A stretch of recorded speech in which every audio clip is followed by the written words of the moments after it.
मित्रांनो, फक्त 2 ते 3 दिवसांमध्ये मी माझी ब्लॉग पोस्ट गुगलच्या पहिल्या पेजमध्ये म्हणजेच की 5व्या-6व्या रँकवर रँक केले. तर कसे केले?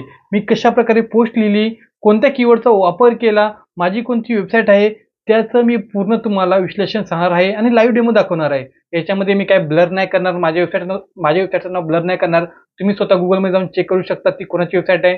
त्याच्या अबाउट असमध्ये जाऊन चेक करू शकतात की ती माझी वेबसाईट आहे. माझं नाव तुम्हाला माहित असेल, राहुल नाव आहे, तुम्ही चेक करू शकतात. तर मी तुम्हाला पूर्ण पोस्टमॉर्टम करून दाखवणार की कशा प्रकारे ब्लॉग लिहिला जातो, कशा प्रकारे पोस्ट लिहिली जाते, कशा प्रकारे पोस्ट लिहिल्यानंतर गुगलच्या पहिल्या पेजवर फक्त 2 दिवसात रँक होईल. नमस्कार मित्रांनो, माझं नाव राहुल आणि तुम्ही पाहताय राहुल ब्लॉगर युट्यूब चॅनल. त्याला सुरू करूया. तर मित्रांनो, सर्वप्रथम मी तुम्हाला दाखवतो माझी वेबसाईट. boardfoodcalculator.in ही माझी वेबसाईट आहे. त्याला मी पहिलं तुम्हाला अबाउटच दाखवतो. हे बघा, हा राहुल बांबळे माझं ईमेल आयडी आहे. मी तुम्हाला मुद्दाम दाखवतोय जेणेकरून तुम्हाला डाऊट नाही राहणार. बघा, 2 लाख सबस्क्रायबर आहेत माझे युट्यूबला. दुसरा पण चॅनल आहे तुमच्या भावाचं, 2 लाख फॉलो करतात लोक. राहुल बांबळे बघू शकता इथे. आता मी दाखवतो की माझा कीवर्ड कोणता होता. बघा, ही boardfoodcalculator.in ही माझी वेबसाईट आहे. त्याच्यामध्ये ही पोस्ट आहे MVSR अटेंडन्स कॅल्क्युलेटर. त्याच्यामध्ये आहे MVSR अटेंडन्स कॅल्क्युलेटर. हा माझा मेन कीवर्ड आहे. बघायला मी कॉपी करतो. कॉपी केली, त्यानंतर मी दुसऱ्या टॅबमध्ये जातो, म्हणजे सफारी ब्राउझरमध्ये जातो आणि ते सर्च करू आपण. ओके, MVSR अटेंडन्स कॅल्क्युलेटर किंवा MVSR अटेंडन्स, फक्त एवढं टाकतो. हे टाकल्यानंतर बघा तुम्ही माझी वेबसाईट boardfoodcalculator.in गुगलच्या पहिल्या पेजमध्ये कितव्या नंबरवर आहे? 1 2 3 4 5 6 6व्या नंबरवर माझी पोस्ट इथे रँक होते. तिला मी ओपन करतो इथे. आता तुम्ही बोलणार की ही पोस्ट कशी इथे रँक झालेली? तर मेन माझा कीवर्ड आहे MVSR अटेंडन्स कॅल्क्युलेटर. बरं, MVSR अटेंडन्स टाकतोय फक्त इथे मी. इथे बघा, सगळ्यात प्रथम ती MVSR इंजिनिअरिंग कॉलेज येतं.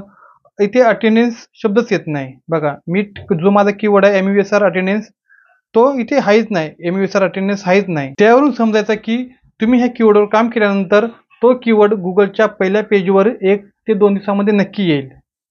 त्याचं डोकं लावायचं. इथे खूप सारे वेबसाईट आहे, पण त्याच्यामध्ये MVSR हे कॉलेजचं नाव आहे, मातोश्री काहीतरी नाव आहे कॉलेजचं. MVSR अटेंडन्स आहे का कुठे? आहेच नाही. बघा, MVSR अटेंडन्स इथे नाव आहे. apkpo.net खूप मोठी वेबसाईट आहे, पण ही फक्त ॲप बनवते. ॲप डाउनलोडिंग वेबसाईट आहे. ते गुगल त्याला जास्त रँक करत नाही, कारण त्याच्यामध्ये काही माहितीच नाही. बरोबर, त्याचा फायदा घेऊन मी कीवर्ड बनवला आहे. आता तुम्ही बोलणार की असे कीवर्ड शोधायचे कसे? आता त्यासाठी बघा मित्रांनो, माझे सेमरश आहे. सेमरशमधून मी महिन्याला 300-400 रुपये भरतो आणि 1 महिन्यासाठी ते फ्री असतं माझ्यासाठी. माहिती तुमच्यासाठी पण फ्री असतं. तुम्हाला पाहिजे असेल तर मला इंस्टाग्रामला मेसेज करा.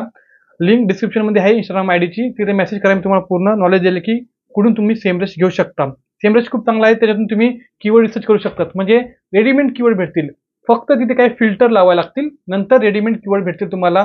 त्याची केडी पण समजेल, म्हणजे कीवर्ड डिफिकल्ट, किती लोक त्याच्यावर काम करतात, नाही काम करत, तुमची वेबसाईट रँक होईल की नाही, पोस्ट रँक होईल की नाही, याची पूर्ण माहिती मिळते. गुगलमध्येच आपण करू शकतो सर्च, पण खूप टाइम लागेल. तुम्ही जर बिगिनर असाल तर तुम्हाला करता पण येणार नाही, खूप वेळ जाईल, काय जाईल. त्यानंतर मी माझं बघा, गुगल सर्च कन्सोल मध्ये दाखवतो की त्या ट्रॅफिक येते की नाही त्या कीवर्डवर.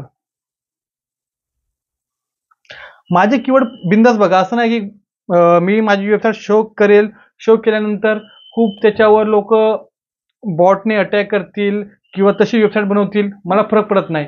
तुम्ही आपले मराठी लोक आहेत, मला असं वाटतं की तुम्ही सगळ्यांनी अशी वेबसाईट बनवा, अशी कीवर्ड शोधा. बघा, जे पण कीवर्ड्स आहेत ते बघा इथे आहेत. मी KL अटेंडन्स कॅल्क्युलेटर हा खूप चांगला कीवर्ड आहे. याच्यावर बघा खूप सारे ट्रॅफिक आहे, 3500च्या आसपास इम्प्रेशन पडलेले आहेत. तर मी काय करतो, मोरमध्ये जातो आणि ते डेट चेंज करतो. आज तारीख किती आहे?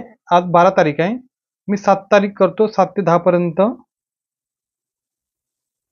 9 पर्यंत करतो किंवा 10 पर्यंत करतो, 11 पर्यंत करतो. त्यानंतर तुम्ही ते बघू शकतात की हे डेटा बघा, MVSR अटेंडन्स बघा, इम्प्रेशन बघा, 373 इम्प्रेशन आहेत. त्याला क्लिक 0 आहेत, कारण ती पहिल्या पेजवर असती तर, पहिल्या रँकमध्ये असती तर क्लिक आले असते लोकांचे, पण ती 0वर आहे. 0 क्लिक आहेत, 373 आहेत. बघा, याला मी ओपन पण करतो. गुगलमध्ये ॲव्हरेज पोझिशन आहे, 8व्या नंबरवर रँक करते. गुगलमध्ये जर कीवर्ड टाकल्यानंतर 8व्या नंबरवर आहे हा कीवर्ड. बघू शकता तुम्ही ते MUSR अटेंडन्स. आता तुम्ही बोलणार की कसं लिहायचं, ही पोस्ट कशी लिहायची. बघा आता मी सांगतोय ते बघा. मेन कीवर्ड टाकायचा, चॅट जीपीटी ओपन करा पहिला. MUSR अटेंडन्स हा माझा मेन कीवर्ड आहे. त्यानंतर write blog post follow the EETA. आता तुम्ही बोलणार की EEAT काय आहे. तर हा एक फॉर्म्युला आहे. अशा प्रकारे ब्लॉग लिहिल्यानंतर, पोस्ट लिहिल्यानंतर गुगल त्याला रँक करतं.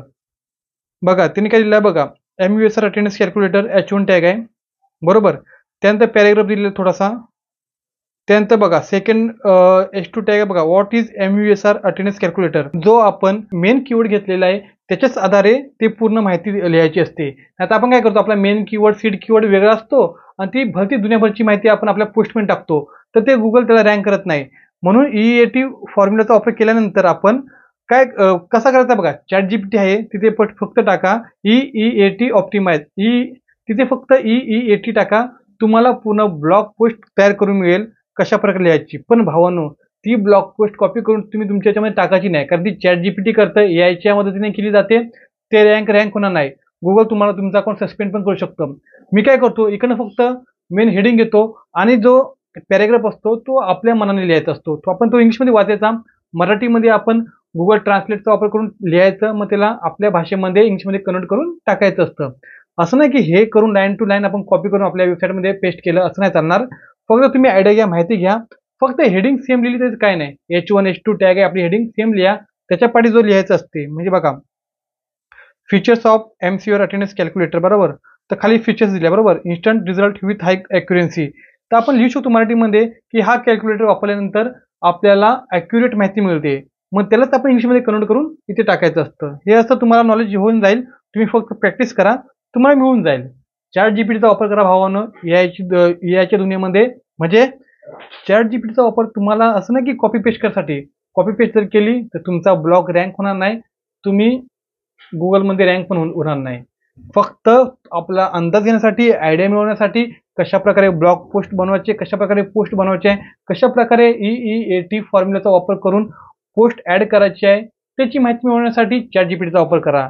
त्यानंतर काय काय लिहिलं आहे ते हेडिंग कॉपी पेस्ट करा. हेडिंगचा जो पॅरेग्राफ असतात काय लिहिलं आहे स्वतःच्या मनाने लिहा. चॅट जीपीटी मधून कॉपी पेस्ट करू नका. भावानं, व्हिडिओ आवडले चॅनल सबस्क्राईब नक्की करा. शेवटपर्यंत बघितल्याबद्दल खूप खूप आभारी. जय हिंद, वंदे मातरम.